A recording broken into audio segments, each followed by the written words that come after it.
In the future, entertainment will be randomly generated. Randomly generated? Randomly generated. What better way to achieve the unexpected? I've seen the future, Bob, and the future is...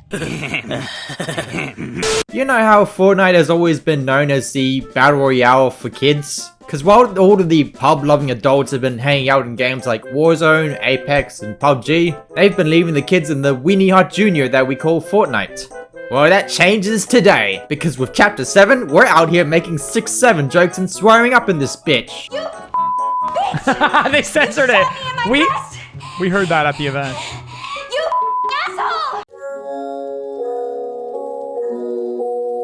Okay, but for real, Fortnite has added a ton of new renovations with this latest chapter launch. Now, there isn't like too much that's different with the fundamental gameplay, but there is a whole lot of new shit to dip your tootsies into, even down to the tiniest pixels, as you can see with the biggest glow up the HUD has ever seen. Nice. The first of these new things that we experienced was when we had to surf onto the island while the bus driver was dead for a week. How did he die? It was the Dark Voyager, and if you're looking funny, he'll get you too. I'm a foreign believer! You fucking what, mate? All in all, surfing was a cool novelty, but not objectively better than just dropping from the bus, since it takes a while to get to the island and you can't just land anywhere. And, well, since the bus driver is apparently as invulnerable as the cameraman, he's already back after only a week. But even now, you still have a small chance of imitating the Surf's Up movie every game, and that has made its inconveniences look much more apparent. Let's be real, I don't think it's a huge deal when you have a smaller pool of locations to land at. I mean, like, deep down you're just looking either for loot or for people to kill. But if you're doing a quest that requires going to a specific POI, yeah, surfing could fuck you over. Reboot vans in Chapter 7 have received the mother of all makeovers since they were first introduced. They still have their original function of buying and using your teammates' reboot cards to reboot them in the air, but now they're also drivable, and in that regard, like looking at the handling, they're quite a bit tankier to drive than the SUVs, with that crazy understeer. Also, it's worth mentioning that the boost is like louder than the THX intro, so I don't recommend using it if you're trying to keep a low profile in the later circles. There's also a medical bed in the back that you and your down teammates can climb into to revive themselves, so that's useful. Overall, I like what Fortnite have done here with the Reboot vans. It really feels like having a mobile base of operations of your own when you're driving one around. And they tend to make any stage of the game feel a bit more hectic when they're popping their heads in every so often. My only nitpick that I have with the Reboot vans is that you can't customize them, like, at all. And that's a huge issue if they're going to be like a core part of the chapter going forward, so it would make sense to be able to customize them. Now, I wouldn't expect fully fledged car customization with the Whiplashes or the SUVs. I'm thinking more like have the Reboot vans just use wraps like the old vehicles used to, and just like the ATKs still do in the season. I'm pretty sure it's been ages since we last had a new vehicle that used wraps. Yeah, I am on day 6 of 7 of my work grind. So 6 or 7? 6, 7? Yeah, 7. Another huge addition is pseudo ragdoll physics, after literally years of existence. It's not fully fledged ragdoll physics. The closest comparison I'd make is like how they work in Halo Combat Evolved. Wait, no. Oh my god. So now you can also roll down hills or flip-flop around like Dory and Marlin on the pier in Finding Nemo when you get downed. That does come at the cost of guzzling through your stamina. So this opens up a lot of gameplay opportunities when you're crippled. You can get to cover, or you can get to your teammates, or you can also just troll the enemies. It can be really funny. Anything involving ragdoll physics can be really funny. I think you're fine. Yeah, I was gonna say, you like come over here, like this spot here. Gotcha. Ow. That fuck ass brother. Oh, that's not what I wanted to do. Oh my god, this fucking game, bro. Can I please put you down the properly? Do I gotta fucking... There we go. My god. Stupid ass game. Gold also doesn't carry over from previous games anymore. That means now you have to start every game as a petty level 1 crook and have to grind to buy things in every game again. I mean, I don't mind it personally. There's already plenty of ways to get gold in this season, and it's nice to be able to collect Dosh again without just laying it gather dust all the time, for once. While medallions had been all but banished to the Shadow Realm after the great nerfs of Shock and Awesome, the allure of their premise seems to have lived on in Epic's minds. That leads us to playable bosses in Chapter 7, which, like my PNG to your JPEG, carry on that same basic idea, but in probably an actually worse format. The way it works is you kill a boss, you grab the medallion, and you can take the form of that boss along with the extra health and their various abilities. The catches they come with are much worse than medallions though. They take up a slot in your inventory, they dox your IP address rather than just your approximate suburb, and they reveal your health situation to other people. And all for what? A form that's barely gonna help you win the game if you're not already cracked at the game? That's what made this challenge super annoying, cause no one is touching the fucking medallions. So, do you remember augments from Chapter 4? Well, think that, but for the island itself. That's rift anomalies for you. They don't change up the gameplay too drastically, just enough that you'll at least notice them around the corner. My favorite ones are definitely Gold Rush and Back to the OG, but the holiday events also introduced some unique rift anomalies of their own. You know, Winterfest had one where you could heal inside snowmen inside a globe, and Valentine's also had one that tried to spread the peace. But it's not just rift anomalies that are affecting the map, cause now the storm can occasionally take on different forms like Martian Manhunter, a phenomenon that was first teased in the Simpsons season. Realistically, most of this was just a triangle storm you'd see every once in a blue moon. Though apparently Winterfest did have some storm shapes of its own, but I never saw any of those. They'll probably just go down as an urban legend. But then during the Valentine's event, every other game would have a love heart shaped storm. Not to mention the storm itself being pink now. These are usually just a little bit of flair that don't really change your strategy of just getting away from the storm, but they are pretty cool regardless. I don't get how that joke is funny though. It means literally nothing. I know. That's why why I'm struggling to comprehend how it is. Like, people find that as a joke.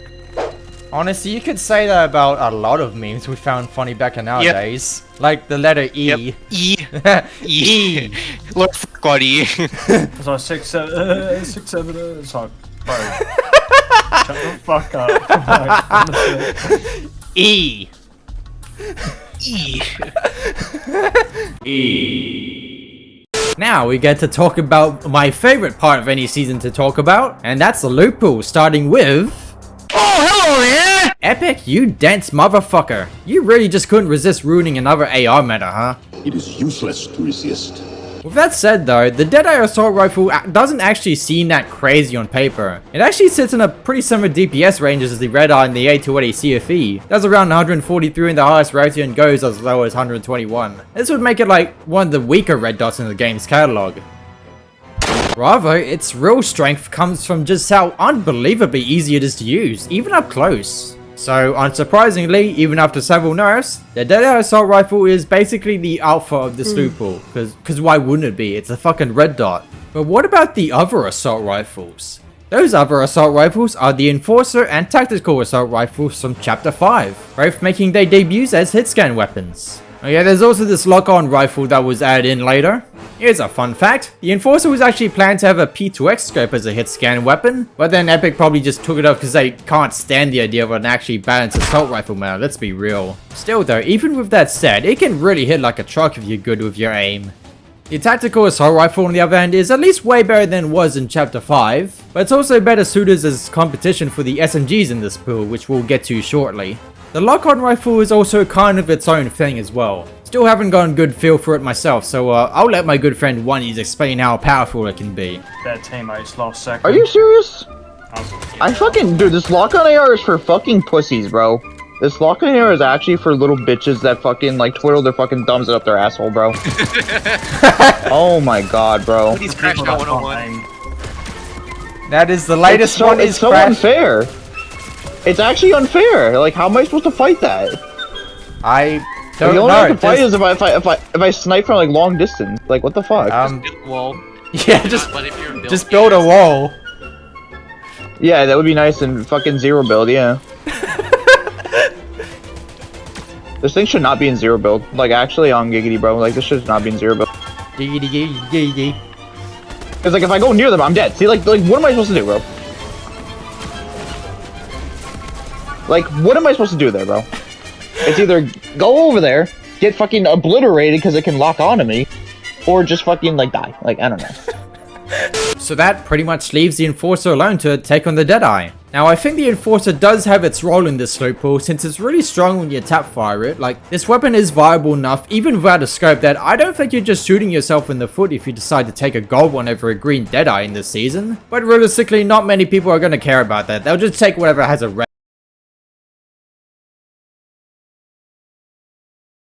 SMGs have gone through quite the journey over these past few months. Day 1 we had the dual micro SMGs and the Holo Rush SMG, which is just a hyper SMG but with a holo sight on it. So if you look back at chapter 5 season 4, which had both the dual micros and the hyper, I always took the dualies every phase of the moon because the hyper SMG was unbelievably weak. Like, that damage is laughable. Fuck you!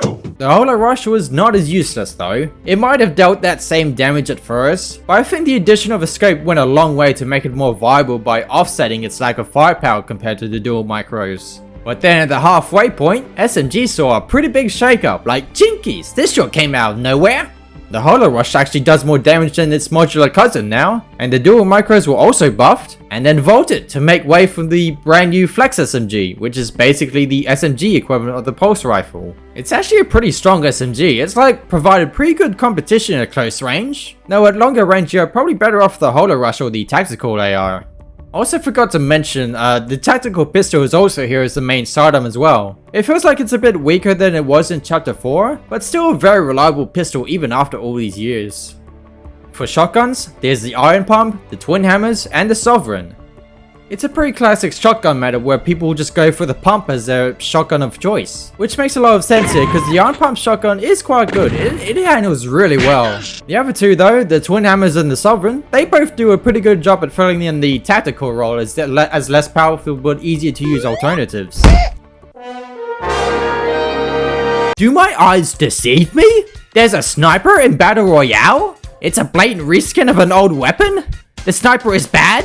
This is the Vengeful Sniper Rifle, which is just a ballistic Reaper sniper for— oh, okay, seriously, what is it with chapter 7's weapon designs? That's 3 weapons that are just older designs despite being entirely new weapons. Now we'll give credit where it's due. The Vengeful Sniper handles quite nicely and it's not too difficult to hit your shots with it, which is something I can't say for some other snipers. But the damage?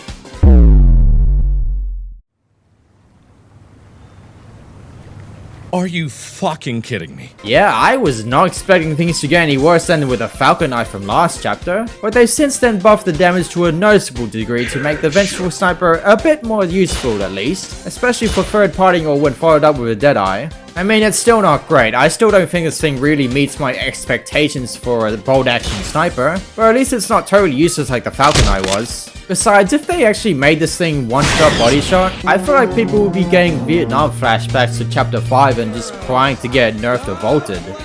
The Reaper Sniper really fucks with some people's minds, huh? The Arc Lightning Gun is a pretty interesting one. It's sort of like a ray gun, but not really. The main gist is that it has the potential to hit multiple guys at once, and it's somewhat useful as a support weapon in squad modes. The issue though is that both its gimmick and its overall DPS are like crazy inconsistent, so like this gun can be awesome 1 second and utter trash the next second. Grenades are back and now sporting a completely new design. I don't mind it, it's got a bit of character, even if it's lost that save the world touch. The Forsaken Valblade was only in the game for 1 month, but during that short time window, you could find it in these yellow rifts similar to the Force Portals in the Star Wars events. It was pretty much a nerfed Typhoon Blade. It didn't even give you the speed boost when sprinting, but it did have an air attack that you could change to fly through the air, so it had pretty similar use cases to the Connect Blade.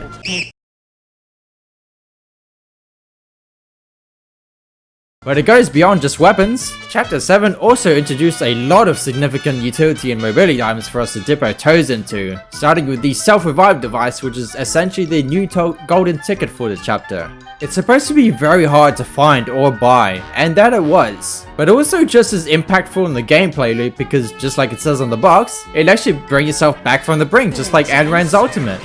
It's not perfect though. You're essentially self-reporting yourself if you get knocked in solos, and it's basically pointless if you get knocked in a close quarters fight. This thing is realistically most effective when you have teammates to protect you and meds at the ready since you still only revive like 30 health. However, I can give it credit for not taking up an item slot. That's actually an invaluable bonus for an item that's only sometimes and not always the MacGuffin that it's juiced up to be.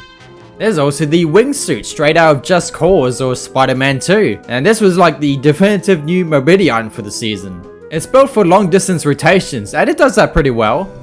Perhaps the coolest of the new features or vehicles added this season, whatever, is the DeLorean from Back to the Future, because with its arrival in Winterfest, it's here to make all the 80s kids' dreams come true. There are 3 steps to use it.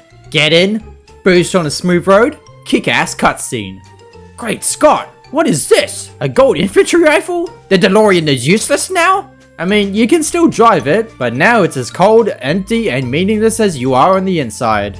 You ever watched the ending of that one DC animated movie, Suicide Squad How to Pay? It reminds me of that. Hear me out. Well, in the sense that it might get better. I don't know. Perfection. No, already, the difference between this anime and Jujutsu Kaisen, they don't yap a lot. There's not a lot of yapping. Not a lot of plot yapping in this one. So you would already like this one probably more, to be honest. I got a hunting rifle and a drum gun. Who wants...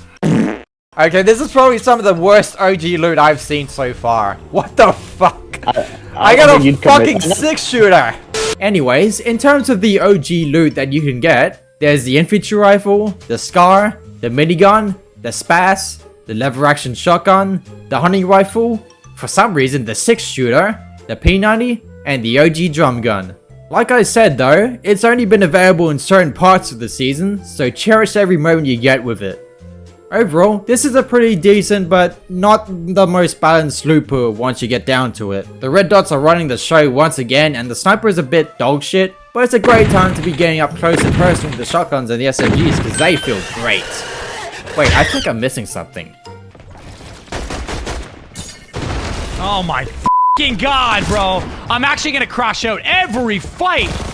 Every fight is Shockwaves. That was really bad. Shockwave grenades have been in Battle Royale for at least a few years straight. That's more than long enough that they've become a mainstay for the gameplay loop, so I can say I was quite surprised to see this witch hunt for them crop out of seemingly nowhere in this season.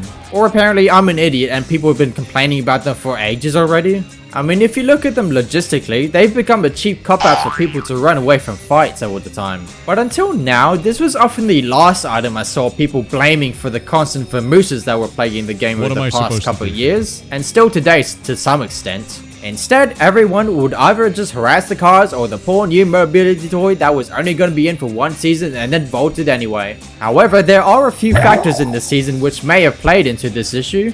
For one thing, cars are much harder to find and drive off-road now, and the wingsuit leaves you very vulnerable. But I think the amount of time Shockwaves have spent in the loot pool straight has also played into this a bit, and not in like a double-edged sword kind of way, this goes into both hands. People don't want Shockwaves to go away because they're considered a core part of the loot pool, and for that same reason, hardly anyone was putting the blame on them for letting cowards cut and run from every fight, especially when you consider that they also date back to a time where people were more likely to stand and fight to the very end instead of like skedaddling at the first sign of a paper cut. Also, it's reasonable to assume that for that same reason again, people are figuring out how to abuse them more efficiently, which could also be playing into this whole thing. My point is, yeah, I can see why people are starting to lose their minds over Shockwave still being in the game because of this cut and run strategy, but I'm still surprised that only now everyone is starting to open their eyes to it. It's like a friggin' boiling water type deal.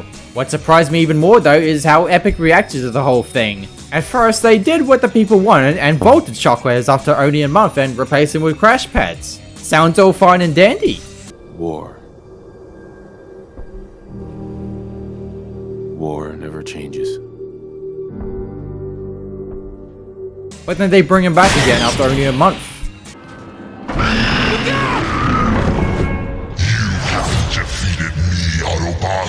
I'm so confused.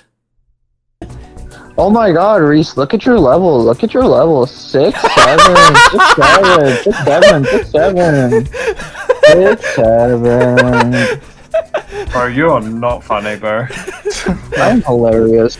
With a new chapter comes a new map and a new theme. And chapter 7's map in particular is supposed to be based on the west coast of the United States. It's got the graphical fidelity and detail of chapter 5, but it's all tuned in a way that resembles chapter 3 to better match that classic Fortnite vibe, even if it doesn't go all the way there. It's also not as big as chapter 6's map, but let's be real, that's a good thing, cause like chapter 6's map was way too fat for its own good. You just had so much dead space in between all the fights that you wouldn't have even noticed Goku and Vegeta sparring off. Perhaps most significantly though, chapter 7's map feels very densely packed with a lot of different things to do and look at, even if there are only like 13 POIs to boot as opposed to 18 that chapter 6 started with. So let's go over all of them, starting with Wonky Land, which is easily my favorite POI on this map to boot. It's a very fun and whimsical amusement park, and there's a whole lot of cool stuff you can do here, such as grinding the roller coasters like your Tony Hawk. There's also Tip Top Terrace, which is another one of my big favorites on this map visually. Just the idea of a city in the big redwood treetops really gets the imagination going, you know? And they absolutely delivered on the execution. This genuinely looks like a place I'd want to visit in real life. Reminds me of that massive treehouse that used to exist in Tennessee, RIP. Classified Canyon is also another very fascinating POI on this map. The underground facility there goes way deeper than any other hole I've seen on any map. That's what she said!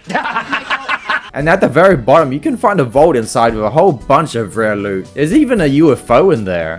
Humble Hills. This is Kendrick Lamar's Icon Series POI. That's what comes to mind for me. Latte Landing is kinda whatever. Painted Palms and Sus Studios are both movie sets that lend themselves to the Hollywood theme like PB&J. Painted Palms in particular definitely stands out more simply for its rather alien environment. These banana things freak me out, man. Sus Studios on the other hand feels more like a landmark than an actual POI. You should have had Eevee there as an NPC. Clawsy Lodge, which was added in for Winterfest, had a pretty nice vibe, especially during Winterfest itself. Four Fields is a sort of unremarkable landing spot, but driving around here in 80k is pretty cool. Foreskin Fields. What the fuck? I have not heard that before. What the fuck is that name? That's a good one. Foreskin. Okay, that's actually kind of funny. I don't even know why that came on to me. Well, it's a good one, I can give you that.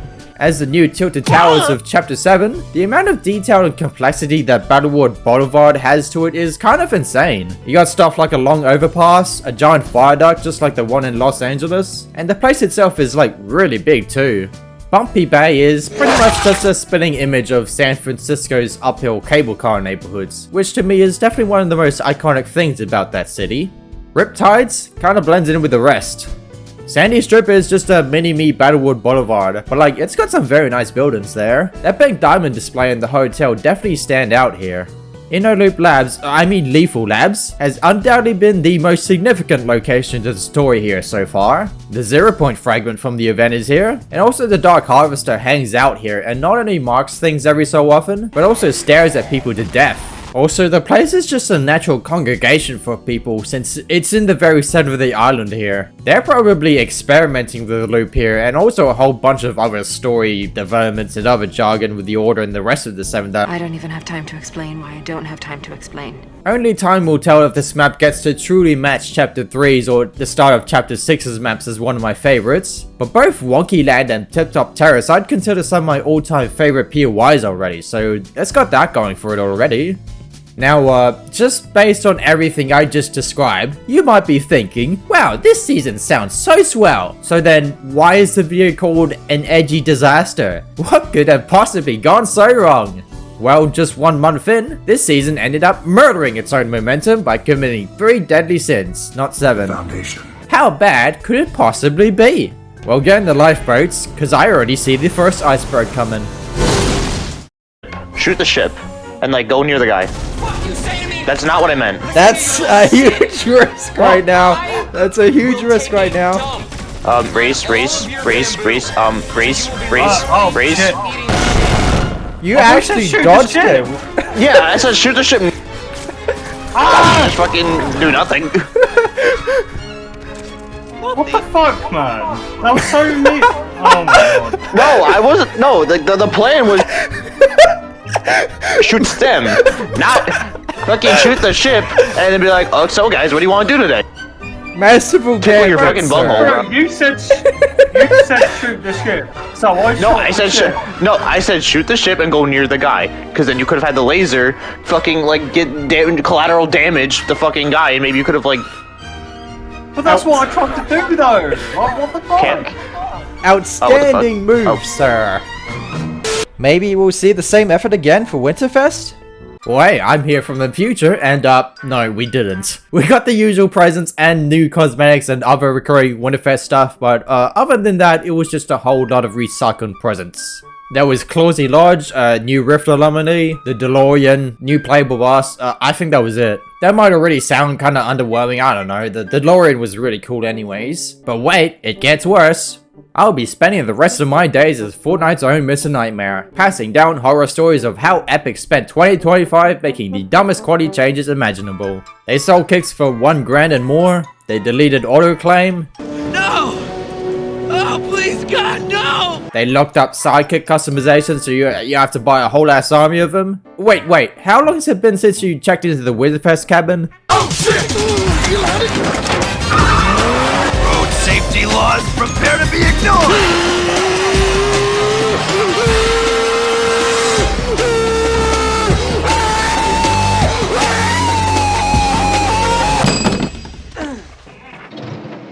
Oh, thank God you made it. Because otherwise... Oh, what's that? You were out spending Christmas with your family? No Christmas for you, bitch! Get in the annoy list. We got the Grinch tossing your shit into the Abyssal Void. It is the Abyssal Void. They just taped over it and called it Lieutenant Winter's Sack so you don't question anything.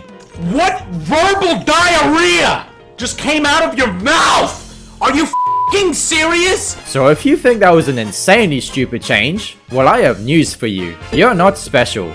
Everyone had their pitchforks out over this shit, and I can only really hope that they don't try something like this again next time. Emphasis on hope.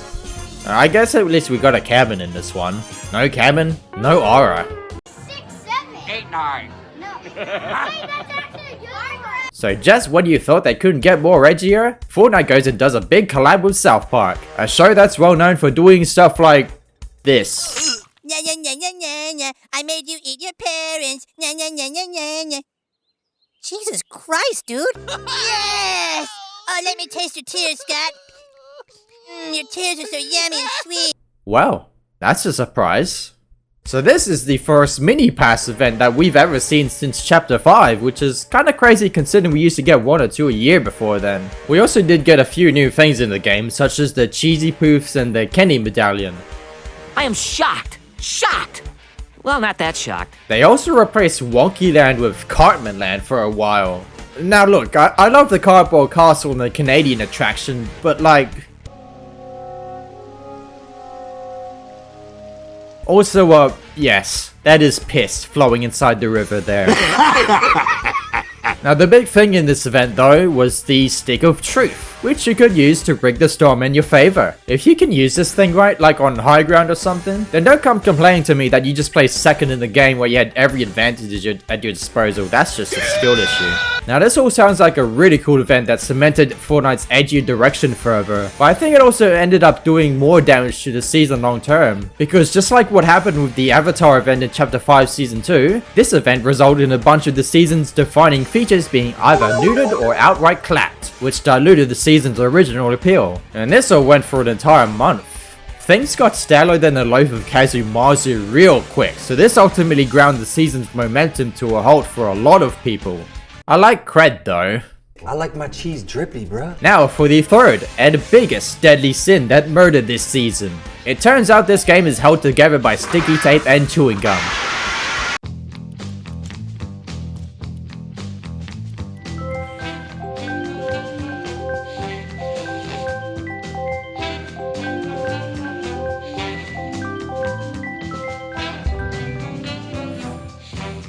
Now in my personal experience, my game is mostly run just fine. Though with that said, I was rocking some high-end stuff during this season, but even I couldn't escape the dreaded lobby lag incident of V39.20, where just navigating the menus was just as bad as Sonic 06's loading screens. And if that was the worst I'd seen despite having a beefy desktop, I can't imagine what a nightmare it must have been for the console peasants. It's just a joke, don't worry, I have a PS5 too. Or anyone with a budget PC just trying to play this game.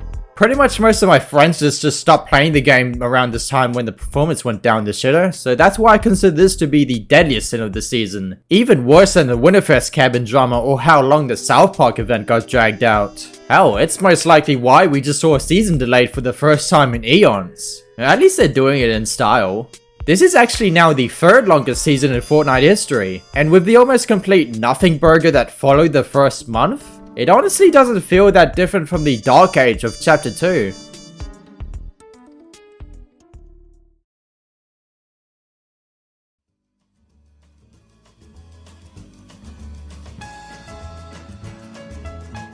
After the absolute chaos of the Winterfest drama, as well as the South Park event and the drought that it permeated, Chapter 7 needed some help. And help would come with the Love and Legends event, which finally brought back the season's identity and started actually pushing the story forward after months of teasing. All the K-pop Demon Hunters stuff was back in the loophole, as well as the Cupid's crossbow doing, well, I hate Canadians. What the fuck? Holy shit, what the what the fuck? There's actual 7 Ners on the map as NPCs, and the Dark Voyager is actually doing stuff. If you want to know more about what's going on with the story, go talk to someone else. But I'm letting you know that there's some huge, truly significant stuff happening here right now. They might actually be back, boys.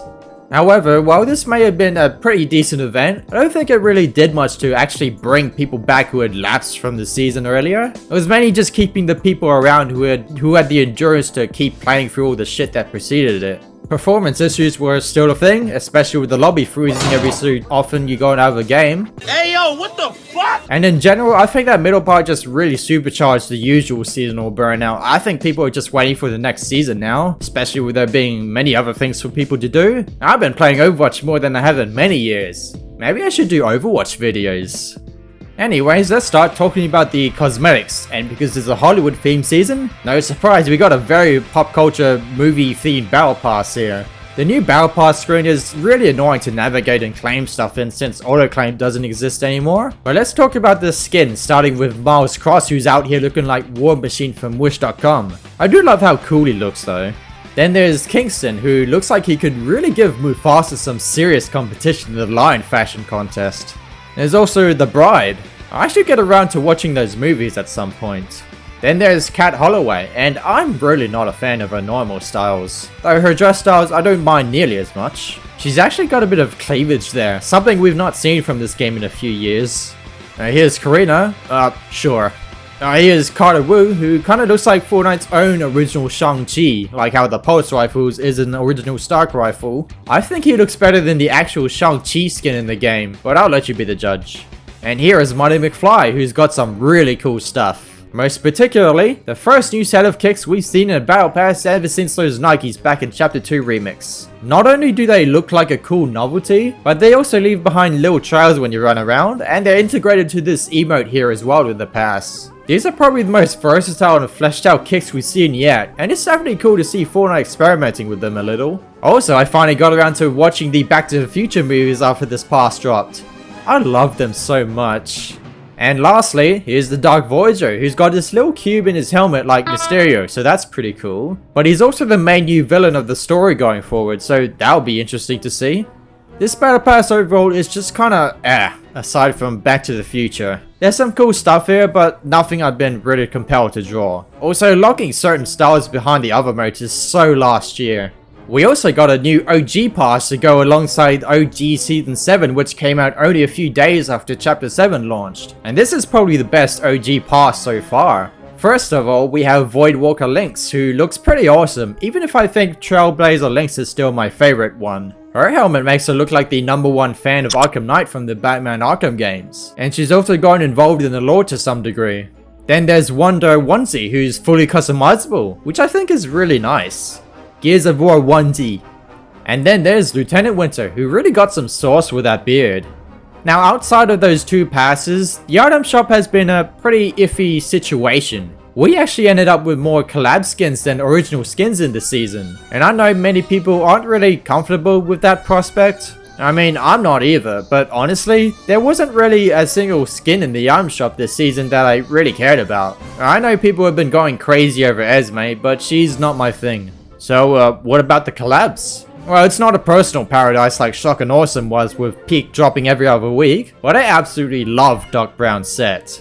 Other than that, what I'd rather talk about is all the cars we got in the item shop instead, because we got an absolute ton of them, including but not limited to the DeLorean Time Machine, the M4 GT3, the Paddy Wagon from SpongeBob, the Aston Martin Valhalla, so long as you ignore the decals, the McLaren P1, we're actually really close to having the Holy Trinity in the game now, the Ice Charger from Fast and Furious 8, and this Mercedes EV that I wasn't able to get because by this point I was getting just absolutely overwhelmed with just so many cars to buy just over this past 2 months.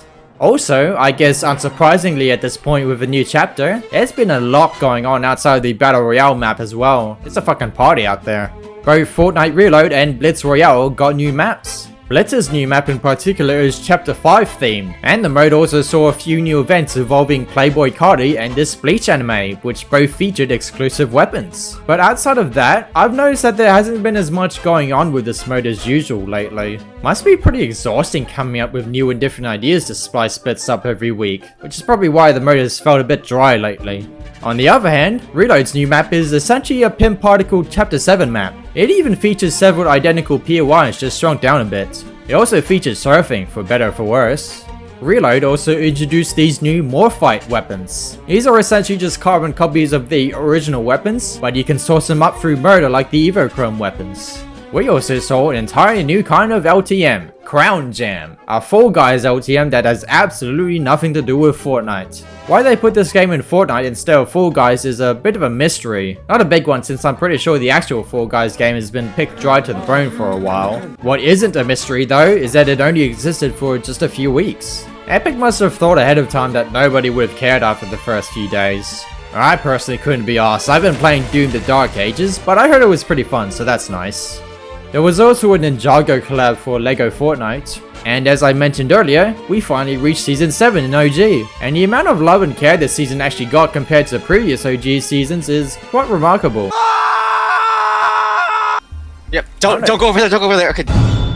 Don't go over there! Shit! Jesus! Fuck! Okay, right, yeah, you thanks got for that. God! Alright. I am not used to having to look out for damage traps anymore. Chapter 7's launch can probably be best described as a half-baked potato, or even a poisonous potato from Minecraft. You take that first bite, and it feels like Valhalla. The new map, the return to the story's roots, it all tastes very great. Then you take the next bite, and it tastes raw. This is the fucking bass is fucking raw! What the fuck is going on? Potentially even poisonous with all the performance issues. This season came out swinging with so much promise. The gameplay was pretty good too. The shotguns and SMGs felt nice. Even the sniper with how bad its damage was, it felt pretty nice to use as well. But within a month, the season almost completely derailed its momentum after the South Park collab destroyed its identity, and the performance issues turned a lot of people away like a traffic control detour. The winterfest drama didn't help anything either. Why are you the way that you are? Honestly, every time I try to do something fun or exciting, you make it not that way. I hate so much about the things that you choose to be. Even though this season went out with a whimper after promising a generational comeback and thus gave Chapter 7 probably the weakest long-term start of any chapter since Chapter 2, it still heralds some merit that this chapter can still be a solid one. The classic Fortnite storyline is coming back after a well-deserved break, the drivable Reboot vans are fun, Epic has put together a team to ensure that nothing like the lobby lag incident ever happens again, and this map has some amazing POIs. I think what has me most excited aside from the story is the more mature direction that the game is heading in. They're clearly not afraid of being a bit spicy anymore, but they're also not going too far into the realm of realism that made Chapter 5 feel so unnatural. Ultimately, there are some good signs and some bad signs, so we'll just have to wait and see how this chapter ultimately pans out.